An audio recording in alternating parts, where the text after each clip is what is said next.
spécialisé en agriculture.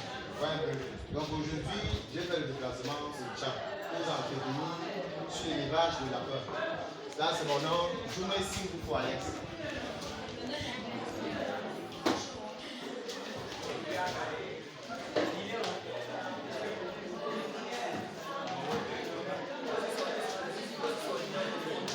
Voilà.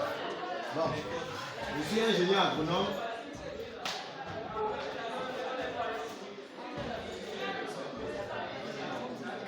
Et le président directeur général de la structure DNA Maraîchère.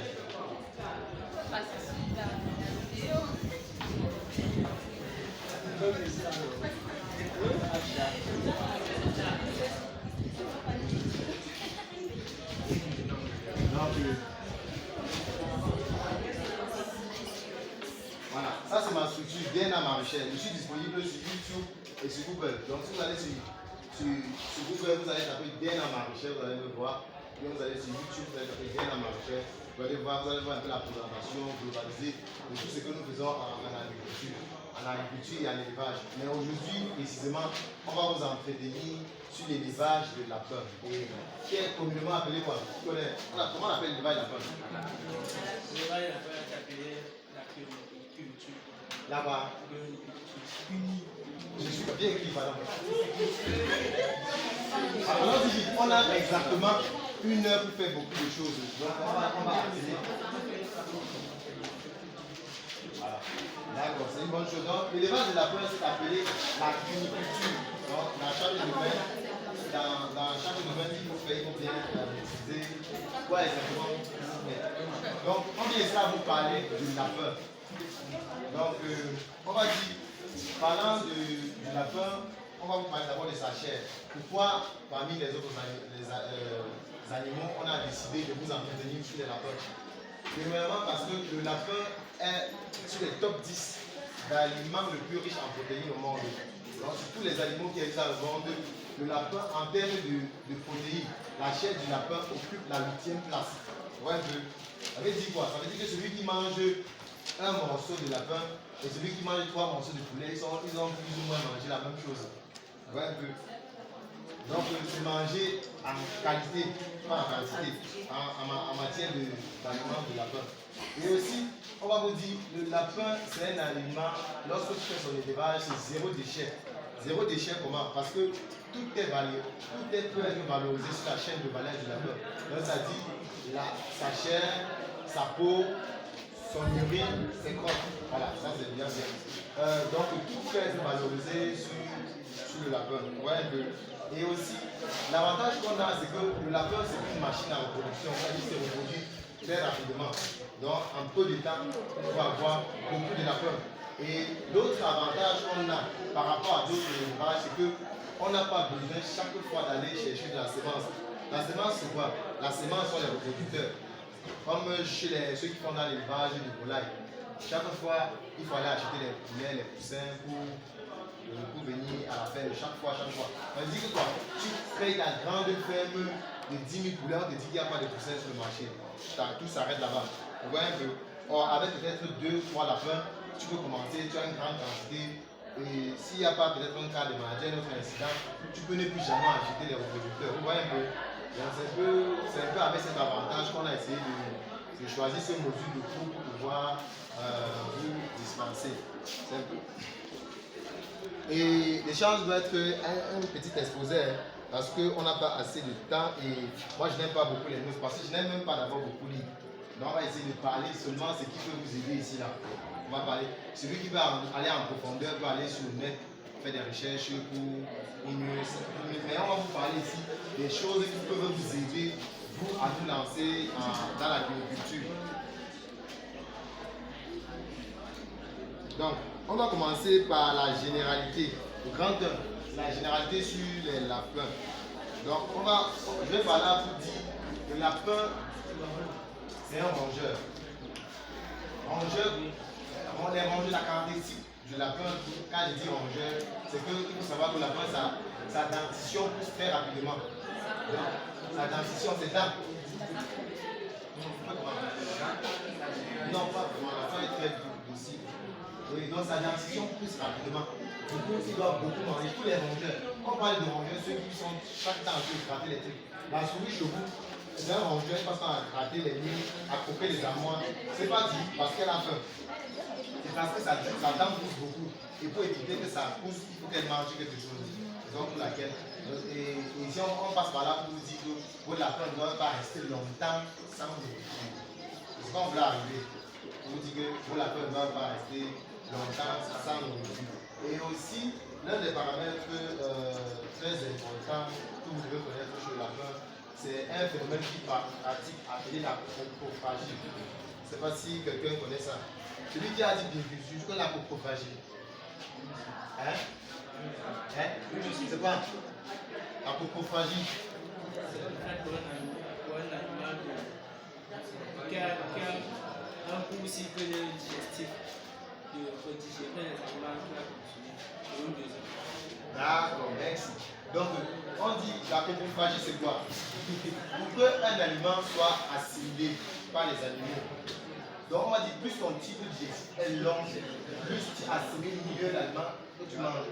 Ouais, ça veut dire quoi? Il y a des animaux qu'on va dire que les proches sont plus, on va valoriser pour les valeurs négatives de l'aliment qu'on les a apportés. Ça veut dire qu'ils mangent 10 grammes de nutriments. Ils utilisent seulement 2 grammes. Ouais, ils perdent vite, non? Donc, la coprophagie, et généralement, plus ton type digestif est long, plus tu assimiles les éléments. Parce que quand, au fur et à mesure que l'aliment est en train de passer dans le tube digestif, il y a des éléments qui sont prélevés au fur et à mesure. Or, chez le lapin, son tube digestif est très court. Donc, pour augmenter cette chance, quoi, on peut dire pour augmenter la longueur de son tube digestif, qu'est-ce qu'il fait?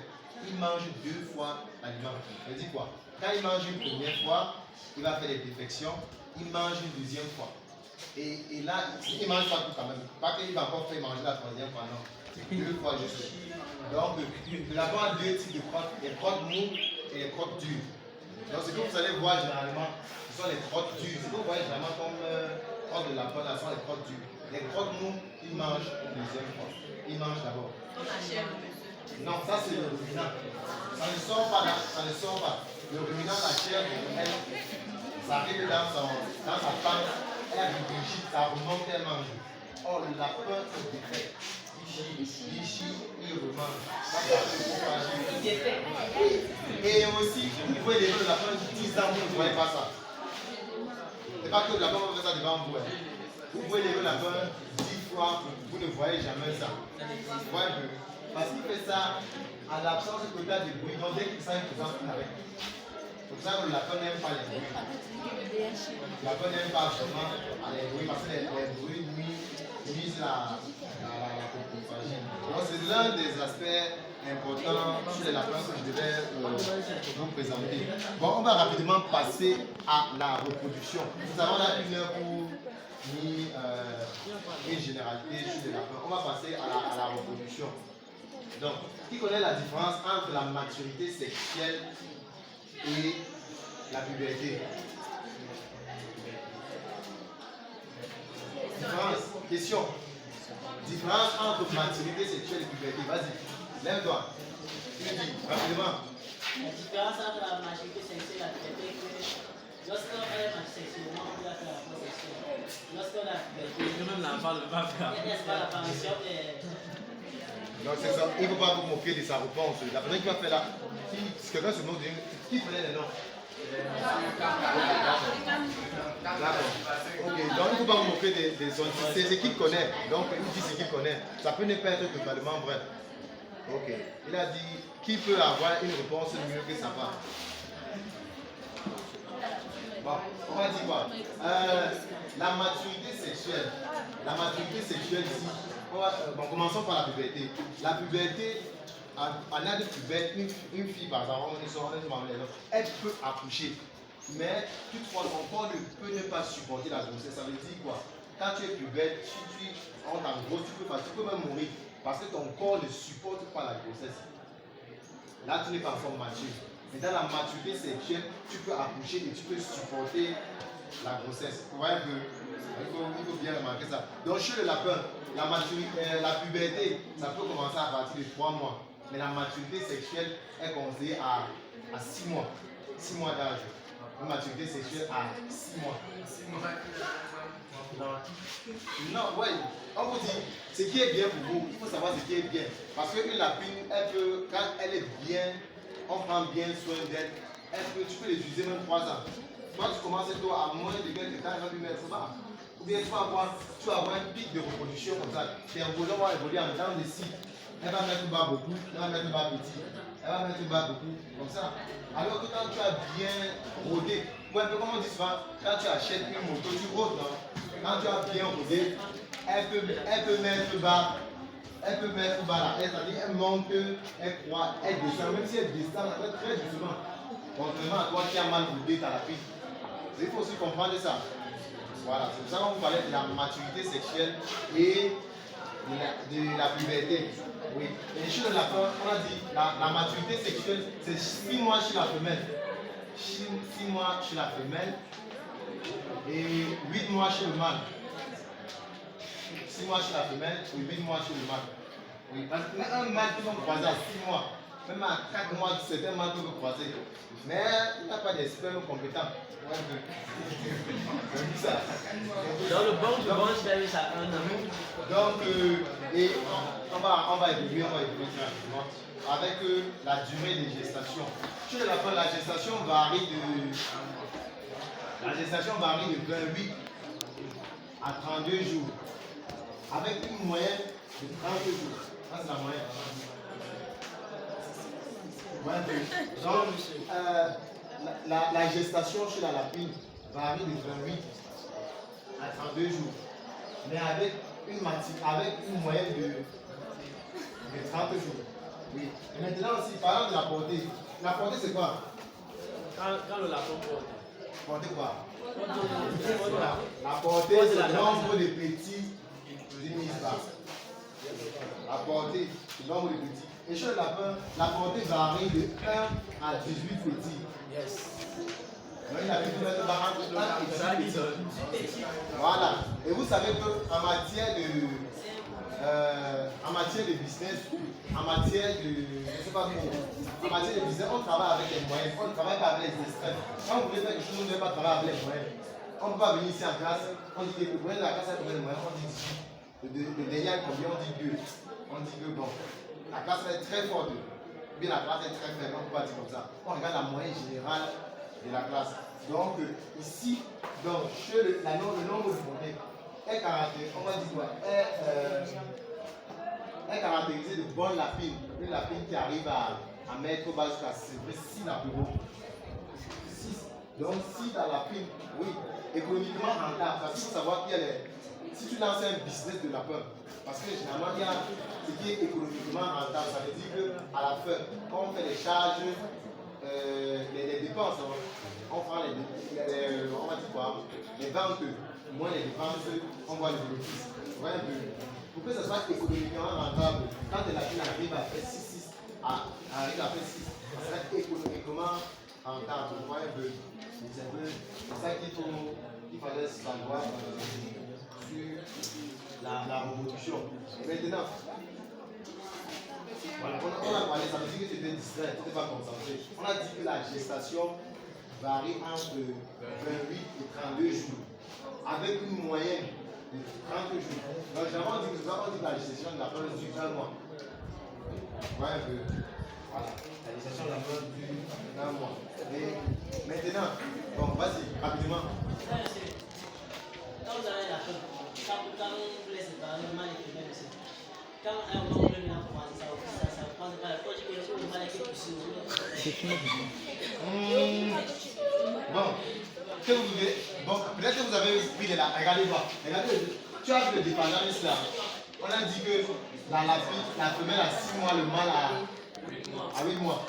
Si tu as pris 2 la promo, quand tu partais acheter sur le marché, tu as acheté un mâle et une femelle. Car à 6 mois, tu peux croiser. Peut-être le mâle ne peut pas croiser. Parce qu'il n'a même pas encore atteint la maturité sexuelle.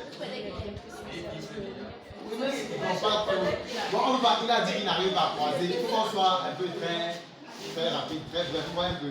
Donc, ouais, si vous avez pris les lapins de même âge, on va dire que forcément, soit vous allez croiser votre femelle la première fois chez un autre éleveur, soit vous allez attendre 8 mois pour croiser votre femelle. Oui. Impuissance, ça veut dire quoi? Il ne peut pas faire. Il y a sa partie. Non, il y a tous ces trucs. Il y a les lapins stériles. Ouais, un peu. Il y a les lapins stériles.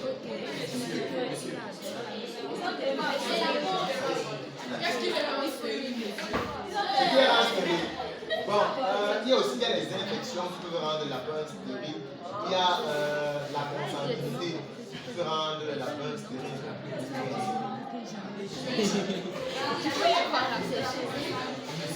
Un lapin avait un seul mari pour croiser ça. Oui, oui, si.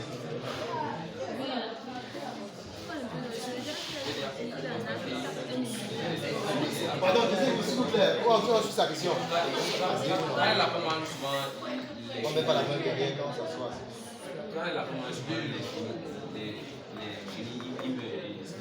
C'est un poison, tout simplement. C'est un poison pour lui. Il peut passer, c'est un poison pour lui.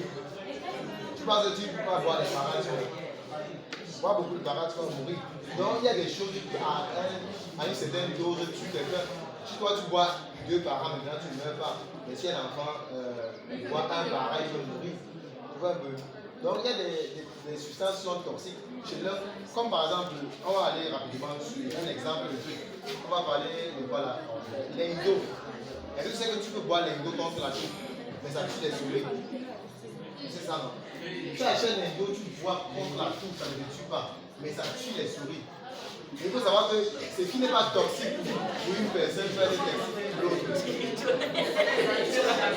Ça fait juste peur, parce que quand le c'est ça, c'est les souris. Non, c'est un domaine non. Bon, ok, ça va, on va évoluer, on va évoluer. Alors, on a pris le temps, après, on va poser la question. Ça va pas donc. Hello. Moti, toi tu viens. Tu restes ici, viens, toi. Non, pas toi, l'autre aussi.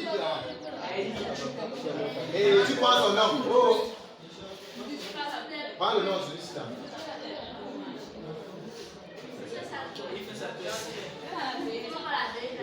On va aussi prendre le nom de quelqu'un de tout parler là. Donc, on était sur la reproduction des lapins. Bon, nous parlons aussi. Vous savez, chez les lapins, le lapin est un peu différent de beaucoup d'autres animaux. Comme par exemple, le lapin n'a pas de cycle menstruel, comme tous les autres animaux, comme les porcs, tout ça, ils ont des cycles. On va aller vite. Et donc, chez le lapin, c'est un animal à ovulation spontanée. Ça veut dire quoi? Ça veut dire que chez le lapin, c'est le croisement. Le croisement chez le lapin appelé la saillie. C'est la saillie qui déclenche l'ovulation. Ça veut dire que la fille que tu prends là, tu peux la mettre, elle ne va jamais avoir de mal, elle ne va jamais ovuler de sa vie. Ouais, que si elle n'est pas à la proximité d'un mâle, si elle n'a pas été croisée, elle ne va jamais ovuler. Donc c'est un animal à ovulation spontanée. C'est pas comme une femme que même si elle n'est pas active, elle va toujours, chaque mois, il y a son cycle qui est continu. Ouais, il faut bien connaître cette différence. Bon, on va chuter par là pour vous présenter comment on fait pour croiser les lapins. Bon, chez les lapins, s'il faille croiser votre lapin, puisque c'est l'ovulation, c'est la saillie qui déclenche l'ovulation. Si vous arrivez à bien stimuler une femelle, elle peut mettre, ça veut dire quoi? Je prends, toi tu as pris, on sous-entend que celui qui est de là, c'est le fermier, celui qui a les lapins. Il y a les deux individus là. Toi tu viens prendre une femelle chez lui, lui vient prendre une femelle. Ta part elle est portée de 10, sa part elle est portée de 40 chaque temps. Toi, elle arrive à la même, il te donne la même main. Mais toi tu as les portées de 10, lui il a les portées de 4. Chaque fois. Bon. Parce qu'elle nourrit bien. Voilà, ça peut être parce que tu nourris bien, ça peut être aussi parce que lui croise les mains. Donc ça veut dire que le processus de saillie, quoi. On va aller. essayons de le dire un peu mature. Donc lui, la manière dont il met ses aliments à l'accompagnement n'est pas bonne. Après tout ça, après toute l'alimentation, ça fait tout le fait que la manière dont il essaye n'est pas bien. Donc, qu'est-ce qu'on fait? Puisque c'est la saillie qui déclenche l'ovulation, ça se produit comment? C'est un signal hormonal. Ça veut dire que quand une femelle est à proximité du mâle, l'odeur du mâle commence à stimuler ses hormones, à préparer son corps à l'ovulation. Ouais, donc, généralement, qu'est-ce qu'on préconise?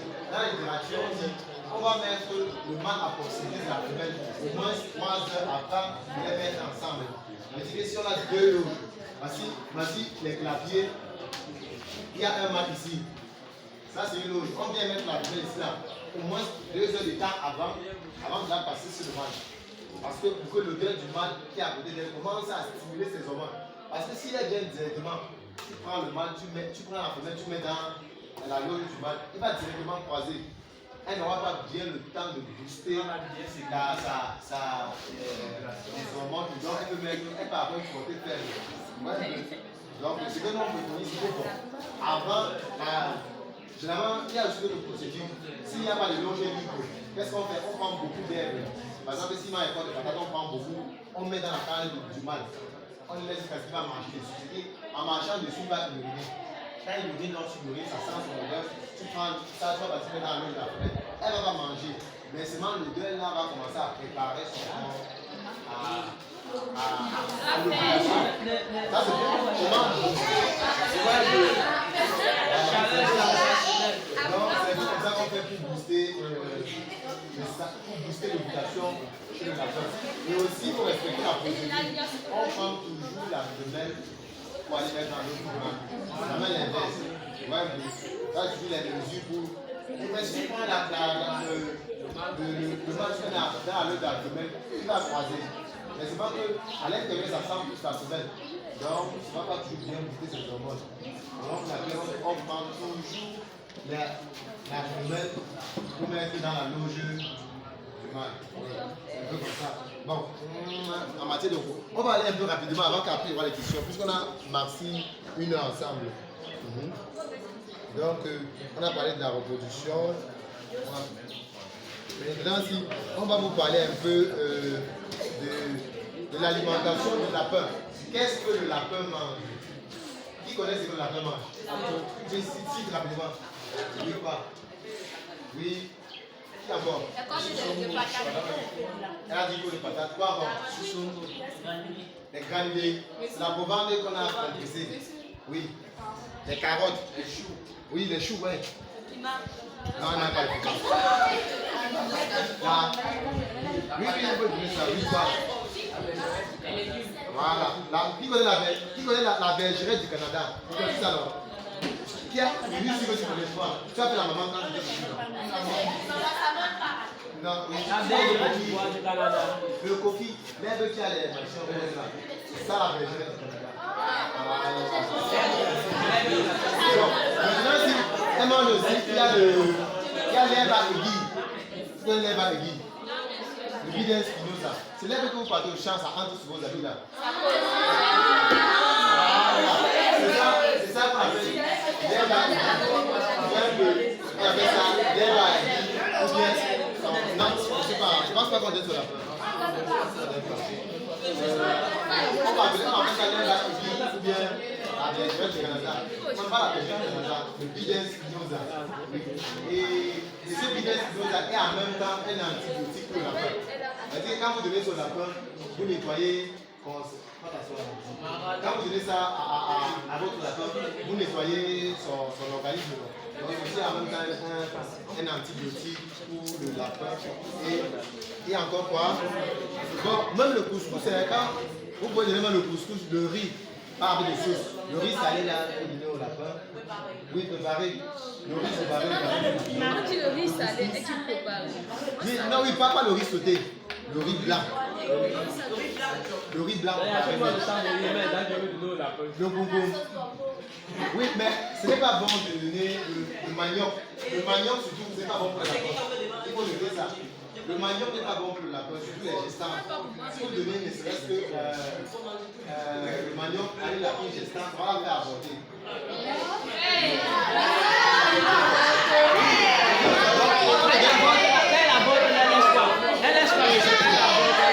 Bon, allons-y. Bon, regardez, je vais profiter par là pour vous donner. Avant de me rappeler, je vais vous donner la formulation d'aliment pour la peur. Vous n'oubliez pas. La formulation du programme, si toi, tu as tes lapins, si tu veux les éliminer, comment tu vas faire pour avoir les aliments? Parce que les graminées souvent sont aussi un peu chers. Si tu veux, je vais vous donner une formule. Vous allez acheter, vous pouvez acheter les ingrédients, vous mélangez, pour donner à vos soutiens. Donc après là, on n'oublie pas, vous me rappelez pour la formule avant qu'on ne parte. On va passer. Passons rapidement au logement du lapin. Bon, chez le lapin, il faut distinguer les loges. Il y a les loges d'engraissement et les loges de reproduction. L'engraissement, c'est comme les poulets. Les poulets de chair, on parle de l'engraissement. Ça veut dire que l'objectif de l'élevage là-bas, c'est la chair. Et quand tu as fait les élever, après là, tu vas les envoyer au marché pour manger. C'est ça qu'on appelle l'engraissement. Et dans la reproduction, vous comprenez. Pardon, le torchon.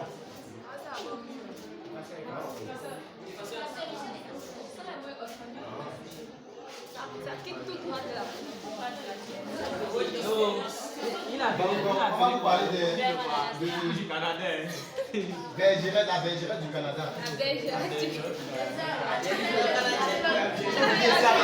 Quand vous allez chercher les bergères du beau lapin, tout le monde va savoir que le gars là, il a quand même fait un coup de culture. Vous voyez, vous n'avez pas aussi marché, parler comme tout le monde. Il va chercher. Donc, je vous parle des loges de lapin. Ok. Dans l'engraissement, on préconise l'engraissement parce qu'on veut la chair. Donc, on doit l'animal un peu. La pousse du village doit être mal mince, non? La pousse du chair doit être mal mince. Parce que elle est normale. Donc, l'engraissement, on minimise le mouvement. Vous voyez un peu. L'engraissement, on minimise le mouvement. La pousse qui veut être engraissée, il n'a pas le pouvoir de toujours marcher. Parce qu'il va faire tout ça. Donc, pardon, ça arrive beaucoup. Oh, s'il vous plaît. Donc, en engraissement, je préconise une loge comme ça, 50 cm par 50 cm. Ça, c'est une loge engraissement dans laquelle on parle de ces 3 lapins. Ça, c'est une loge engraissement. 50 cm. Un mètre, c'est pas 50 mètres.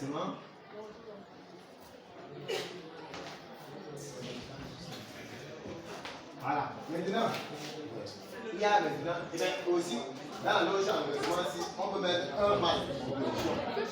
Donc, généralement aussi, regardez, ici dans la loge engraissement, on met le mâle reproducteur. Il reste là seul. Donc, aussi, la loge du mâle va mettre beau parce que la femelle, quand elle arrive là-bas, elle ne va pas courir, elle est bien faite, elle se sépare. Vous voyez que, maintenant, le temps de trop se mouvoir, quand elle arrive là-bas, il faut le salir vite fait, bien fait. Vous voyez que, voilà. Et maintenant, il y a les loges maternité. Ça, c'est la maternité, par exemple, elle doit être plus grande. Parce que, imaginez-vous, on vous a dit c'est 1 à 10 petits. Hein. Vous voyez que si la pile met bas, disons, non, prenons même 12. Ça veut dire que la loge, si vous êtes 13 la peur, c'est-à-dire ses enfants plus elle-même. Normalement, ça va être plus grand que la loge engraissement. Donc, je préconise une distance de 1 mètre dans 100 cm fois 50 jours. Donc, c'est 2 fois. C'est 2 fois l'engraissement. Vous avez vu un peu. Donc, et c'est le modèle aussi que je mets sur le marché. Parce que moi, je suis spécialisé en construction de claviers modèles. Donc, là, dans la loge maternité, chez le lapin, généralement, quand le lapin veut mettre bas, elle se plie, elle arrache les poils, elle fait une confortable ou elle va mettre bas. Parce que les lapins viennent au monde nu, donc ils sont des petits de poils. Et donc, il n'y a pas de différence entre un lapin qui est né aujourd'hui et un bébé souris. C'est net, la même chose. Ouais, donc, évidemment, la lapine pour mettre bas, elle arrache les poils, elle met quelque part. Donc, quand c'est toi en bouche, le lapin creuse le trou, elle a le temps d'aller chercher les herbes, elle a le temps de faire les trucs pour faire sa maternité. Mais quand elle est élevée, c'est toi qui dois tout lui donner, non? Du coup, on fabrique le nid à mise bas. Oui. On appelle ça, c'est un nid à mise bas. Le nid à mise bas, la dimension que je préconise, c'est un petit dispositif comme ça. C'est une petite caisse, un peu comme un coffre. Et ici, là, nous sommes à 35 cm. Ici, nous sommes à 30 cm. Oui, avec une hauteur, la hauteur H à 10 cm. Ouais, 10. Parce que si vous faites la hauteur ici, vous savez que la pointe saute, non? Si vous faites la hauteur, il y a un peu élevé. Quand la petite saute, si elle tombe, c'est un enfant qui peut tuer. Mais à cette hauteur, quand elle tombe son petit, il ne meurt pas. Ouais, la hauteur, ce n'est pas pour rien. Quand je viens de vous préciser H. 10 cm. Ça, c'est la hauteur. Même si elle pèse. Hein? Elle pèse d'abord. Est-ce qu'elle est d'abord grosse? Le petit est comme ça, elle est grosse. Donc elle pèse déjà. Tu connais l'animal le plus fort au monde? Pourquoi? Qui connaît? Ah, il est trop faible. Extrêmement faible. L'animal le plus fort au monde, c'est la fourmi. Pourquoi? Parce que la fourmi a la capacité de porter 1000 fois son poids. Toi, tu peux porter quelqu'un qui pèse 3 fois comme ça. Même si tu vas voir un homme qui même si il a porté 100 kg, il pèse au moins 970. Mais la fourmi, c'est le seul animal qui porte 1000 fois son poids. Donc, le plus fort, il n'y a pas de la fourmi. Donc, voilà. Bon, c'était une anecdote. Bon, on a fini avec la reproduction. On va passer.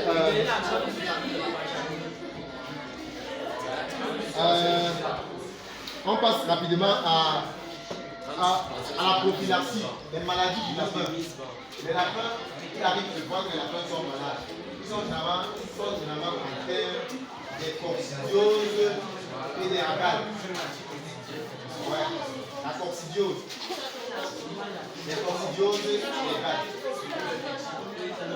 Vous êtes sûr comment je le connais? Je ne suis pas en français.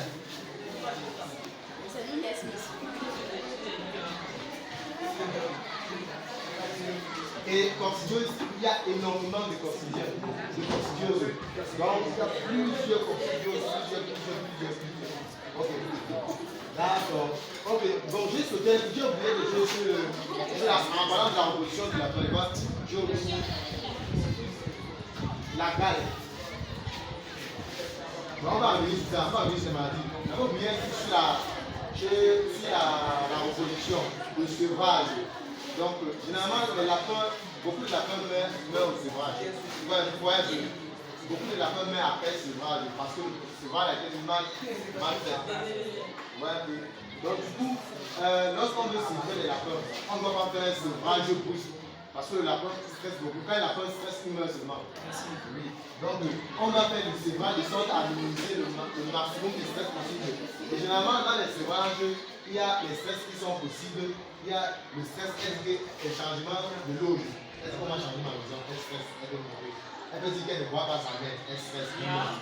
Elle peut dire qu'elle est en train de manger différemment, elle meurt. Parce que quand elle arrive avec sa mère, elle mangeait un peu la nourriture qu'on donnait et elle déteste. Mais dans le sud, tu restes un jour, ça se peut que tu donnes seulement la nourriture, elle le lait, elle meurt.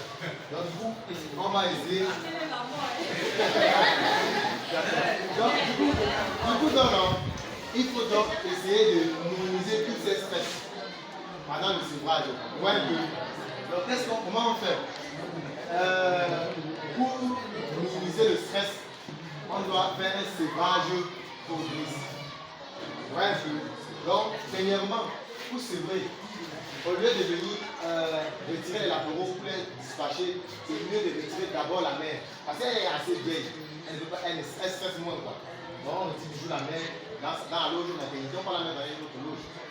Ouais, ça c'est le protocole. Pour minimiser le stress de changement de loge. Parce que, imaginez un peu quoi. Regardez, si quand tu as une blessure sur la main, ça te fait un peu mal. Imagine que tu as une blessure ici. ici, une dessus là-bas, une dessus, beaucoup de dessus en même temps. Tu vois que tu supportes mal. Pourtant, si on te fait les dessus avec des pics aujourd'hui, quand ça veut déjà donner les pics de l'autre côté, quand ça veut donner, ça fait que moi, tu auras mal, mais tu n'auras pas mal avec la même intensité. Du coup, ça ne peut pas te tuer. C'est la même chose qu'on fait pour le sevrage. Donc, minimiser les stress. On va les changer de dos, mais on fait ça doucement. Donc, ça dit, d'abord, on était là, on a retiré la femelle, on a mis ailleurs. Et maintenant, si des mecs aussi, vous suivez, qui aussi, c'est que ma mère qui meurt, même quand on est à l'eau, vous voyez un peu. Du coup, pour couper ça, qu'est-ce qu'on fait? On vient, par exemple, aujourd'hui, on peut retirer le matin, on revient à midi. Le premier jour, le matin, on revient à midi. Ça veut dire que c'était 6 heures, non? Ils ont fait 6 heures sans les mer. Maintenant, deuxième jour, on retire, on remet le soir, 12 heures. Le troisième jour, on retire, on remet le lendemain, 24 heures. Ça veut dire qu'au début, dès que le temps qu'il voulait partir, elle ne doit pas revenir, elle est revenue. Quand ils se disent que la mère d'abord est partie, elle a quand même duré. Ici, elle a un peu duré. Ici, elle a quand même duré. Ici, elle a fait du quand elle est revenue. Donc, après ça, quand vous les laissez dans l'eau, dans les têtes qui savent que non, maman revient. Elle est souvent partie, elle va revient. Parce que ça n'a pas été juste. Et en même temps, on réduit le risque de changement d'aliment. Vous voyez un peu. Parce que quand elle revient, elle les arrête. Vous comprenez donc? Quand elle revient, elle les arrête. Ça fait donc cette passation. Donc ça fait donc cette passation d'aliments. Ça minimise dans les stress. Vous avez vu? Et aussi, on sert les laboraux à 35 jours. Au moins. Donc on les sert à 35 jours. Ça veut dire que le 30e jour, vous pouvez commencer les manipulations.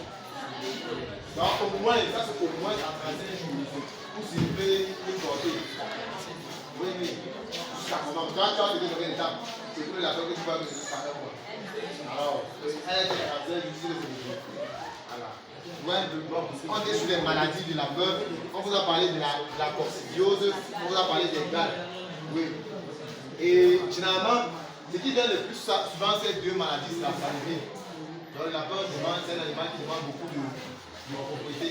Ouais, d'accord. Et maintenant, il y a des aliments qu'on donne aux lapins pour soigner les maladies. Par exemple, la coccidiose ici, elle peut être soignée par les feuilles de violet ou les feuilles de goyavier. Donc, dès que tu perçois les diarrhées chez ton lapin, tu sais rapidement les feuilles de violet, tu lui donnes bien les feuilles de goyavier. Et de manière préventive pour empêcher que la coccidiose n'arrive même. Donc, ça veut dire parce que quand tu bois, ça veut dire qu'il y a une durée d'incubation. Pour empêcher que ça arrive, on conseille de donner 4 feuilles par semaine par lapin. 4 feuilles de goyavier par semaine par lapin. Oui, c'est pas beaucoup, hein. Donc, il faut éviter la procédure. Ça, c'est un lutte préventif. Et quand ils sont malades, on peut acheter des anticoxidiens sur le marché pour leur administrer. La gale, on a l'huile rouge ou le machin, l'huile de vidange. On peut mettre ça. L'huile de moteur aussi. Bon, on peut aussi, pour la gale de manière préventive, on les injecte les vermicides chez les vétérinaires. Donc, si vous la faites, on la gagne, vous allez aller chez le vétérinaire, il va les injecter des vermicides. C'est curatif et préventif. Ouais. Et aussi, il y a l'une des maladies la plus virale chez le lapin, c'est le virus. On appelle ça le corona du lapin, la VHD. Ouais. Le corona du lapin. Donc, vous dites que c'est très mauvais. Ça peut anéantir même en moins de 3 jours. Le VHD. Ça, c'est une des maladies. Bon, il y a les vaccins, mais c'est pas encore très disponible sur le marché. C'est du virus, j'ai oublié. Tape sur le net. Si vous avez marché, vous pouvez taper sur le net VHD. C'est virus par. Vous tapez VHD du lapin, non? On va vous donner la définition. Les manifestations, ils font des selles avec du sang. La VHD. Après ça, quand il meurt, il y a des mouvements nasales. Quand votre lapin meurt, après vous voyez le sang qui est dans les varices, c'est que c'était la VHD. Ouais, et c'est très rapide. Moi, j'ai très rapidement. C'est donc pour laquelle il ne faut pas trop aller de faire. Quand tu es livré, il faut respecter, on va dire, quand tu pars chez un livreur, tu vas rentrer d'abord te nettoyer avant de quitter le bien. Sinon, quand tu as les lapins, quand tu as les lapins, aller manger sur quelqu'un d'autre, c'est à présent aussi les risques de contraction de maladie. Donc, on avait juste 1 heure pour essayer de débattre sur les choses. Donc, j'attends vos questions. Je vais vous donner les machins. Si vous avez des questions,